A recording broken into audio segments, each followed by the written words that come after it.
நெல்லை passenger ரயிலில் நாடாளுமன்ற உறுப்பினர் மக்களோடு பயணம் செய்து குறைகளை கேட்டறிந்தார்.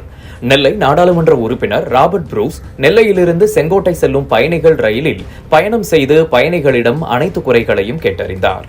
அப்போது அவர் நெல்லை செங்கோட்டை செல்லும் பயணிகள் ரயிலில் கூடுதல் பெட்டிகள் இணைக்கப்படும் என்றும் விரைவு ரயில்கள் அனைத்தும் சேரன் மகாதேவி மற்றும் கல்லிடைக்குறிச்சி ரயில் நிலையத்தில் நின்று செல்வதற்கு முயற்சிகள் எடுக்கப்படும் என்றும் கூறினார். மேலும் கல்லிடைக்குறிச்சி ரயில் பயணிகள் சங்கம் சார்பில் பல கோரிக்கைகள் நாடாளுமன்ற உறுப்பினர் ராபர்ட் புரூஸிடம் தெரிவிக்கப்பட்டுள்ளது. பின்னர் ரயில் நிலையம் குறித்து பல்வேறு கோரிக்கை மனுக்களையும் பொதுமக்கள் எம்பியிடம் வழங்கினார்கள். முன்னதாக கல்லிடைக்குறிச்சி ரயில் நிலையத்தில் வைத்து கல்லிடை பேரூராட்சி மன்ற தலைவர் பார்வதி மற்றும் துணைத் தலைவர் இசக்கி பாண்டியன் மற்றும் கல்லிடை ரயில் பயணிகள் நலச்சங்க நிர்வாகிகள் நாடாளுமன்ற உறுப்பினருக்கு சிறப்பான வரவேற்பு அளித்தனர்.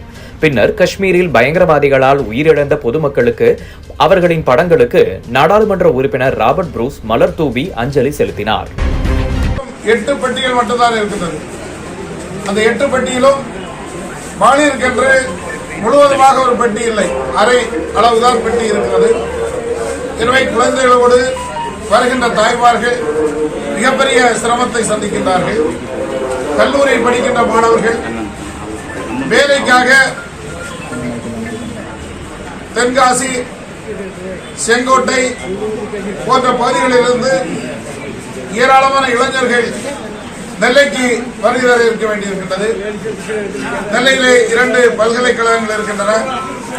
ஏராளமான கல்லூரிகள், தொழிற்கூடங்கள் என்று பல நிறுவனங்கள் இருப்பதால் ஏராளமான மக்கள் பயணிக்கின்றார்கள். ஒரு பெட்டியில் 100க்கும் அதிகமான குழந்தைகளோடு பெண்கள் நெருங்கி நிற்பதற்கு கூட அவர்கள் இடமில்லாமல் சிரமப்படுவதை பார்க்க முடிந்தது. இவ்வளவு பெரிய சிரமத்தில் ஒரு ரயில் ஓடிக்கொண்டிருக்கிறது என்பதை பார்க்கின்ற போது உள்ளபடியே நான் அதிர்ச்சி அடைந்தேன்.